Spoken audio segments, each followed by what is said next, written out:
part of the Christmas story no one ever really talks about. Everybody loves the angels, don't you? Everybody loves the shepherds. Everybody loves the happy little family around the manger.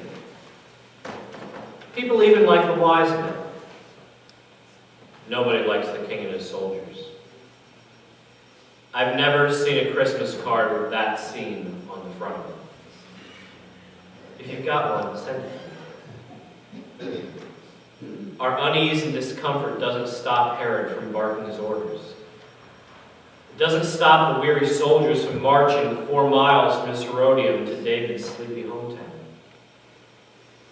It doesn't stop them from barging through the gates and smashing down the doors. It doesn't stop them from roughing up the locals as they hunt house to house for any toddler and infant boys and putting them to the sword. Bethlehem was not a large town. There can't have been more than 20 kids matching that description at most. From Bethlehem, the soldiers spread to the neighboring villages, repeating the same. I wondered this morning if in the year after they saw the angels, any of the shepherds and their wives welcomed the son into their home. I wonder if any of those shepherds were bereaved in the belated aftermath of the heavenly song. You see, peace on earth was never popular with tyrants like Herod. The massacre of the innocents is hardly anyone's favorite scene in the Christmas story. But whether we like it or not, there it is. And Herod is hardly anyone's favorite character, I hope. But there he is. And he's there for some reason. Over the past 6 weeks, we've met seemingly all the cast of Christmas. We've given our listening ear to the stories of Mary, of Joseph, the angels, the shepherds, the prophets, the wise men. Now we meet the remaining cast member we're not sure we want to meet. How many of us really know much about Herod, after all? Read the story. Why did Herod do what he did? What is Herod's story? Once upon a time, things were not looking good for the Jewish people. They were under the thumb of a Syrian king who tried to ban the worship of God and force the Jews to worship false gods. He even desecrated the temple in Jerusalem by sacrificing a pig to the Greek god Zeus. So a band of brothers, the sons of a priest named Mattathias, led a rebellion. They gained independence for their people and purified the temple. Their actions are celebrated by our Jewish friends every year at Hanukkah. One of those brothers, Simon, was appointed not only high priest, but also the leader of the Jews. In the year 135 BC, Simon was assassinated, and his son John Hyrcanus stepped up. Over the coming decades, John raised an army and conquered several small territories nearby, including one just to the south called Idumea. Idumea was the home of the Edomites, the descendants of Jacob's brother Esau from long ago, and John forced the Idumeans to convert and become Jewish. During the reign of John's son Alexander, Jonathan, an Idumean named Antipater rose to become the governor of his home province. Antipater was a clever man. He exploited the tension between Alexander's sons, Hyrcanus and Aristobulus. In the year 63 BC, a Roman general named Pompey took over the area. Pompey confirmed Hyrcanus as high priest, but told him he would not continue to be king. Instead, Pompey appointed the ingratiating Antipater as local civil authority for Judea. 16 years passed. Pompey went to war against his former close friend, a man named Julius Caesar. Pompey had Caesar pinned down, but Antipater said, "Here's my chance to get in good with somebody." So he switched sides to Caesar, came to Caesar's rescue with a force of 3,000 men, and boy did Caesar reward him handsomely. Antipater was told he could appoint 2 of his own sons as governor. So he appointed his son Phasael as governor of Jerusalem. And then as governor of Galilee, he picked his other favored son, Herod. Herod was about 26 years old at the time. He was a young man with a hard disposition and a quick temper. There was a band of robbers harassing the area. Herod had them captured and put to death without a trial. Herod was tough on crime. The Sanhedrin, which was the council that enforced Jewish law, summoned Herod to be put on trial himself. Well, Herod went to his trial. He brought some armed soldiers with him as a way of hinting that if they ruled against him, they would not live to see the next day. And then Herod left the city, and only his father and brother could stem his temper from waging war against the high priest. Herod was about my age when his father died. Julius Caesar had been assassinated a year before. Mark Antony was seeing the Egyptian queen Cleopatra and running the show. When Hyrcanus was ousted by his nephew Antigonus, Herod traveled to Rome, and thanks to some very well-placed bribes to Mark Antony and the Senate, Herod bought for himself a new title, King of the Jews. He went home, and with some Roman help, he waged war for 3 years against Antigonus. During those 3 years, he kicked his wife Doris to the curb, as well as her son, Antipater Jr., so that he could marry someone else. So he had his eyes set on the beautiful granddaughter of the high priest, a gorgeous princess named Mariamne. In the year 37 BC, Herod and his Roman allies recaptured Jerusalem. And soon the holy city understood why everyone was afraid of this Herod fellow. See, he kept executing people over and over and over again. Anyone who had rebelled against him before. He demanded more and more treasure to line his pockets. His new bride, Mariamne, had a teenage brother named Aristobulus. He was a handsome young man who was appointed as high priest at the age of 16. High priest. Less than a year after his appointment, Herod became terrified that Mark Antony would like this good-looking young man better than he liked him. Herod was worried that Aristobulus would become king. So Herod arranged for Aristobulus to have a bit of time underwater in a shallow swimming pool. Aristobulus did not come back up alive. Mariamne soon learned that her beauty made Herod insane with jealousy. Every time he went away, he left orders that if he died on the way, she was to be killed, so that no one could have her after him. 4 years after Aristobulus was killed, Antony and Cleopatra were dead. Julius Caesar's nephew Octavian took the throne as the Emperor Augustus. After gaining his favor, Herod was free to continue ruling in his usual way. The next year, he accused his wife's grandfather Hyrcanus of treason for allegedly bribing the Arabian governor. He had his wife's grandfather executed. The year after that, in a fit of jealous rage, Herod had his own wife executed.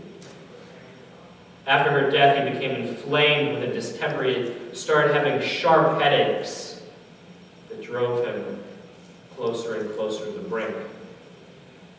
His wife's mother, Alexandra, daughter of Hyrcanus, declared that Herod was mentally unfit to rule. She proclaimed herself queen. It did not do wonders for her life expectancy.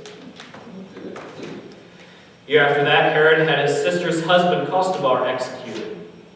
It was around that time he started spending big bucks on fancy building projects. Fortresses, temples, theaters in Jerusalem. He sponsored athletic games that included naked wrestling. The Jews did not love that. It did not go over well. They tried to spark a revolt. Herod's spy uncovered the conspirators, and they were tortured to death. Herod's spy was killed, so Herod tracked down the killers, and they and their whole families became no more. In a bid to regain popularity, Herod curried favor with the people by feeding them during the famine of 25 BC. Around that time, he appointed Simon Boethus as high priest so he could marry the man's daughter, also named Mariamne. Herod rebuilt Samaria. He founded the port city of Caesarea. He went on a marrying spree that included a Samaritan woman, a Jerusalem woman, all sorts of other women, even a couple of his nieces. He added to the mix. He ended up with 9 wives by the time he was through. He ruled with a heavy hand. He commissioned a secret police to put the whole land under surveillance. They were authorized to harshly punish anyone they found who criticized Herod's rule. Herod insisted everyone needed to take a loaf of loyalty to him. To establish his Jewish credentials around the year 20 BC, he commissioned his most daring building project ever, to expand the Temple Mount complex and make the temple more impressive than it ever had been before. During his travels out of the country, he positioned himself as a defender of liberty for all Jewish communities everywhere. All these things were expensive. Herod needed money. According to the reports we have, he tried to replenish his resources by literally robbing the tombs of David and Solomon for whatever was left of it. Around that time, family intrigue started spinning out of control in his home. Relatives all jockeying for power. By this time, he was well into his 60s. Herod was increasingly self-conscious about his age. He started dyeing his hair to look younger. He descended ever deeper into paranoia. In 7 BC, after years of suspicions about their scheming, he had 2 of his own sons put to death. The next year, he started persecuting a Jewish movement that refused to pledge loyalty to Rome. This movement had the gall to prophesy that Herod's time was coming to an end. And so he started bitterly persecuting them. That movement was known as the Pharisees. Herod kept growing older. And he kept getting sicker, too. He was not in good health. He divorced the high priest's daughter and had her dad removed from office. In 5 BC, again paranoid about being overthrown, he had his eldest son Antipater put on trial and thrown in prison, and changed his will.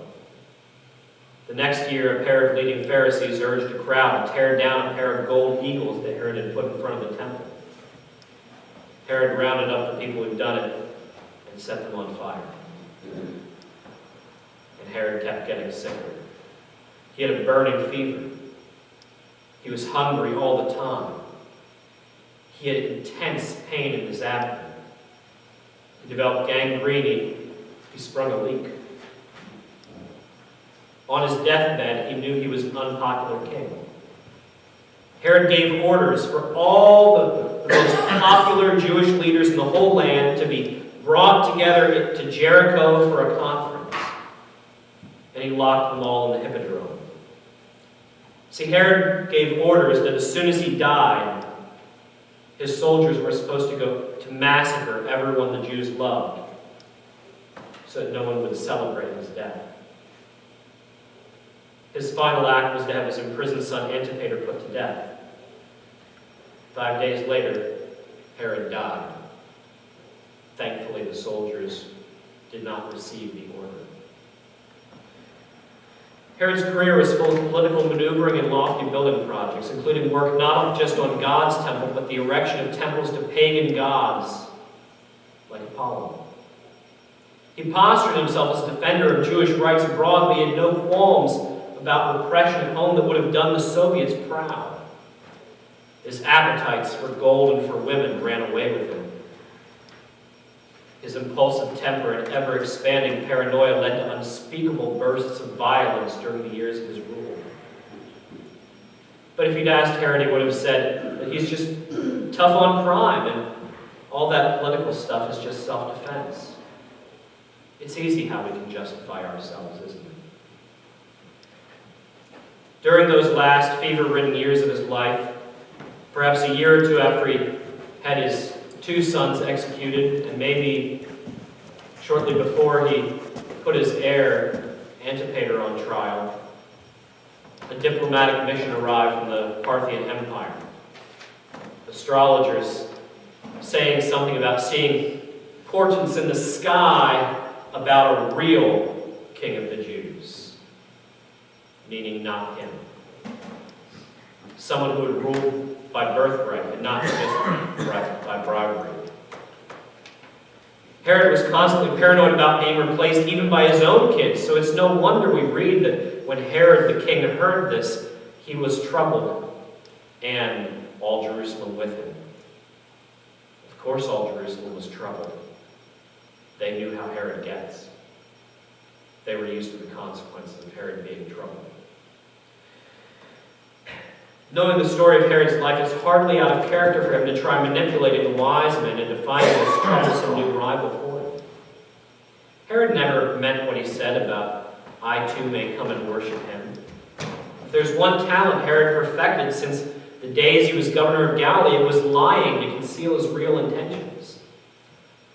And when the wise men outsmarted him, it's hardly out of character for Herod to be furious, to order the slaughter of any possible candidates.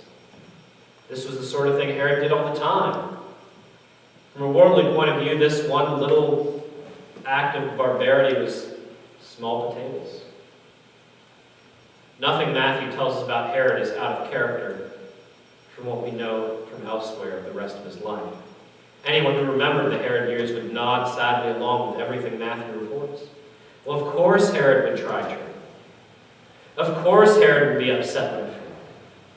Of course the crafty and impulsive Herod would be thrown into a paranoid tizzy by the thought of anybody becoming king in his place. So the massacre of the innocents is hardly unexpected. It's just the sort of thing tyrants past their prime do. They lash out petulantly in their perpetual insecurity. Of course the so-called king of the Jews would become like Pharaoh who knew not Joseph. And of course, a new Joseph would flee to Egypt to protect his son from the new Pharaoh in Judea. The Exodus story gets turned on its head. To have a man like Herod wearing a crown and commanding armies is a dangerous thing you do not want. And yet, the world is full of Herods whom we gladly crown. There are so many people, so many things we tend to exalt as kings in our lives. You see it in the political arena, of course. We've had our share of presidents, legislators, and judges who seem to live by Herod's code. But even in our culture, in our personal lives, there are things we crown. Ideas, ideals, goals, forces people's desires, and it plays out just as well as the Herodian administration of the 1st century BC. What happens when we crown something like Herod in our lives? Herod does what Herod does. Herod spirals out of control, constantly demanding more from us, more from other people. Constantly demanding that everything and everyone be subjected to and controlled by it. Herod is always consuming and abusing until finally whatever is most tender and precious to God becomes broken and hurt. In America today, we treasure our independence, our individual right to be a law unto ourselves, to abolish any restrictions telling us what we can and can't do. We cherish our freedom to be masters of our own fate and our own bodies. And where does that lead? What do we see? That freedom, once crowned, spirals out of control. It reaches the clinic where the massacre of the innocents happens all over again. That's Herod right there. But we're the ones who crowned him in the first place. What did we ever expect?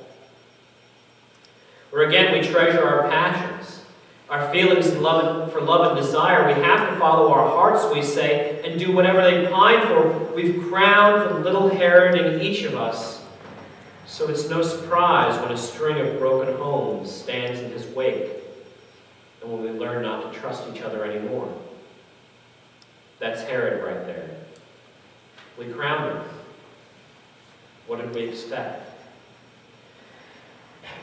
Or try this.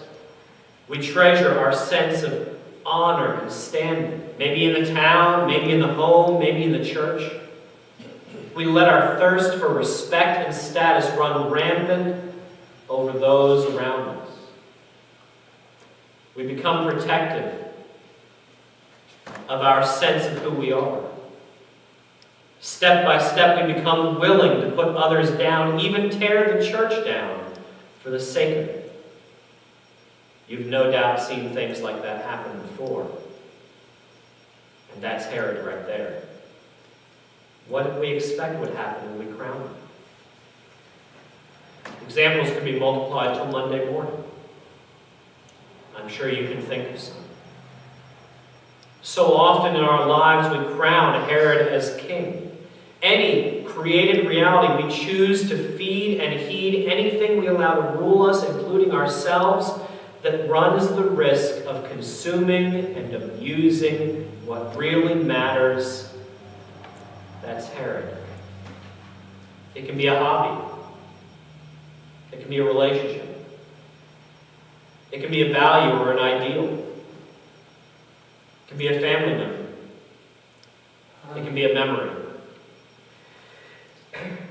It can be a behavior pattern. It can be a desire, a passion, an agenda, an idea. It can be some aspect of yourself. It can be something that without a crown might lead a fine life, but put a crown on its head, and you can expect nothing less than a repeat of the story of Herod. And sooner or later, something innocent will be sacrificed in its name if you let it keep the crown. Fortunately, Herod is not the only king in this story. That's actually rather important. Herod was the so-called king of the Jews, which was a title he bought from foreign oppressors for cold hard cash. But there is someone else in the cast of the Christmas story who is born king of the Jews. And he is not just in the cast, he's the star of the show. Herod has one way of being king, but this child born in Bethlehem has another. Herod is old, sickly, and insecure. This king is both ancient and newborn. Ancient in his divinity, infant in his humanity. And he has no insecurity in him. Herod's rule is full of political schemes, constantly lying and distorting reality to manipulate others, managing the media and the lobbyists and all that. But this other king, this Jesus never manipulates. This Jesus never lies. He just is the truth. As king, Herod built so much during his reign. I'm sure many people were glad for it. In fact, a lot of the things people go over to the Holy Land to see as tourists even now is the stuff Herod built. Herod built a lot. In fact, he built too much. He tried to build both God's temple and demon temples. He tried to honor God's law while promoting blasphemy. He tried to play both sides, and it does not reflect well on him. But the king born in Bethlehem builds only one thing. What does he say? On this rock I will build my church. And the church he built is so much more beautiful than all the temples and theaters and fortresses of Herod.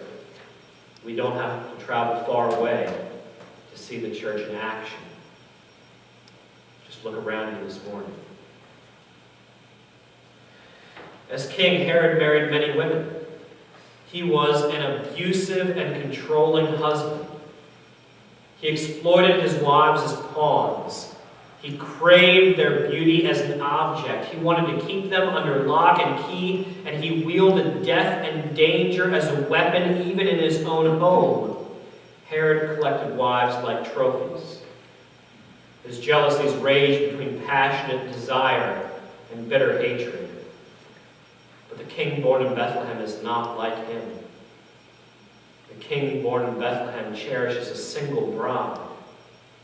Christ loved the church and gave himself up for her, that he might sanctify her, having cleansed her without spot or wrinkle, holy and without blemish. He has eyes for no other, and he leads by gentle love, not an iron fist. He leads not into imprisonment, but into freedom and life. As King Herod was paranoid, he craved power. He clutched after power. He resorted freely to brutal violence to keep it. One early Jewish historian called him a stranger to humanity because of his animalistic cruelty. As a result, many lives were lost, freely sacrificed to Herod's ambitions, his appetites, the unrestrained impulses of his hot temper. Herod lived by the sword. He ruled with repression and violence. But this king born in Bethlehem, he never did any violence. He lived gently. He pursued justice with the word of God and not with swords. And in the end, he offered himself up to be sacrificed by the violent for the sake of others. What did the prophets say long ago? He had done no violence, and there was no deceit in his mouth. No one could credibly say that about King Herod, but no one can ever credibly deny it about King Jesus. In this world, in our lives, we see over and over again what happens when we give a crown to Herod. And yet we keep doing it. We resist the real rule of a real alternative.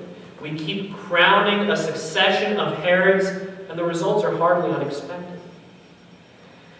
Perhaps it's time to cast all those crowns at the feet of another king, this one called Jesus. What would your life look like if you withheld crowns from all your Herods and gave them to Jesus instead? Which king will you crown? Which king will you imitate this week, this day, this hour? It is written, choose you this day. Amen.